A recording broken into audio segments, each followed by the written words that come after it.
Ketika musim libur telah tiba, langit akan dihiasi dengan berbagai macam jenis layang-layang. Tetapi, tahukah anak-anak, gimana kita bisa mengukur tinggi suatu layang-layang yang sedang terbang di angkasa tanpa harus mengukur secara langsung? Mungkin anak-anak bertanya-tanya, kok bisa? Yuk, kita lihat kasusnya. Misalkan ada seorang anak yang sedang bermain layang-layang.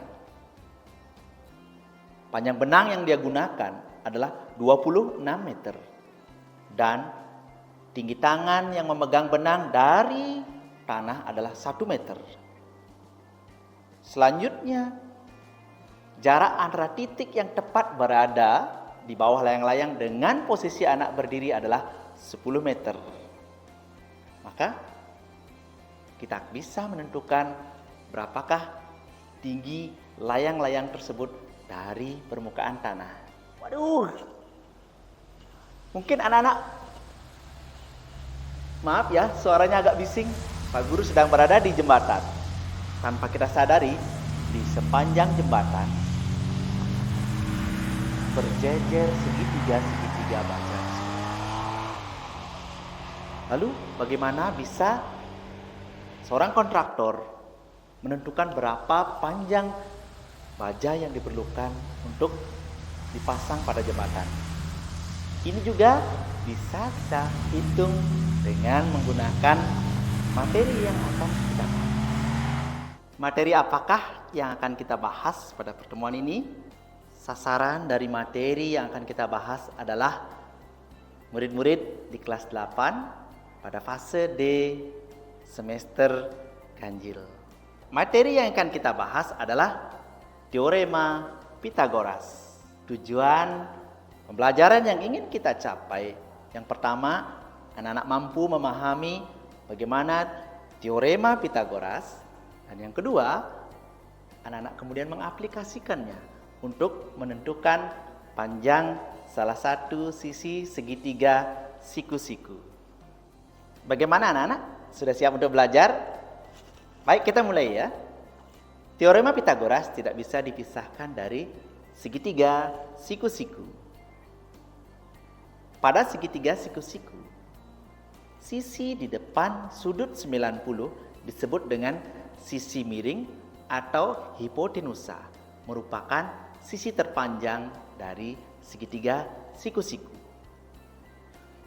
Sedangkan dua sisi lainnya yang mengapit sudut siku-siku kita sebut dengan sisi siku-siku. Nah, setelah anak-anak memahami tentang bagian-bagian dari suatu segitiga siku-siku, kita bisa mulai dengan bagaimana sih sebenarnya teorema Pitagoras. Pitagoras menemukan suatu teorema yang kurang lebih bunyinya, pada suatu segitiga siku-siku berlaku kuadrat sisi miring sama dengan jumlah kuadrat dari sisi siku-sikunya.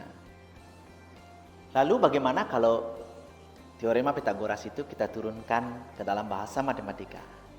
Yuk kita kembali lihat segitiga siku-siku ABC yang sudah Anda tentukan mana sisi miring dan sisi siku-sikunya. Berdasarkan teorema Pitagoras, kita dapat menentukan bahwa sisi miring kuadrat yaitu AC kuadrat sama dengan AB kuadrat ditambah BC kuadrat. Paham kan anak-anak? Itulah bahasa matematika dari teorema Pitagoras. Bagaimana anak-anak? Gampang kan teorema Pitagoras? Sekarang saatnya kita berlatih.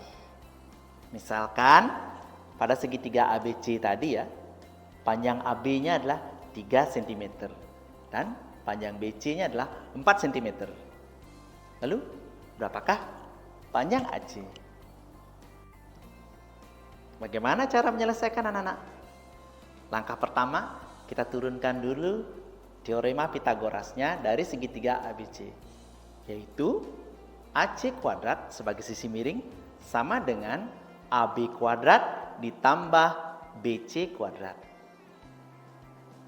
Selanjutnya, AC kuadrat sama dengan 3 kuadrat ditambah 4 kuadrat. Selanjutnya anak-anak, 3 kuadrat adalah 9, ditambah 4 kuadrat adalah 16, sehingga hasilnya AC kuadrat sama dengan 25. Berikutnya, kita akarkan kedua ruas, sehingga didapat panjang AC adalah 5 cm. Bagaimana anak-anak? Sudah mengerti? Oke, nah sekarang saatnya anak-anak silakan anak-anak berlatih secara mandiri. Nanti hasilnya silakan anak-anak bisa tuliskan di komentar atau bisa kirimkan langsung sama Pak Guru. Anak-anak silakan coba soal berikut ya. Baiklah anak-anak, demikian pembahasan kita mengenai teorema Pitagoras. Bapak yakin anak-anak sudah paham ya? Terima kasih sudah menyimak dan selamat belajar anak-anak. Bye.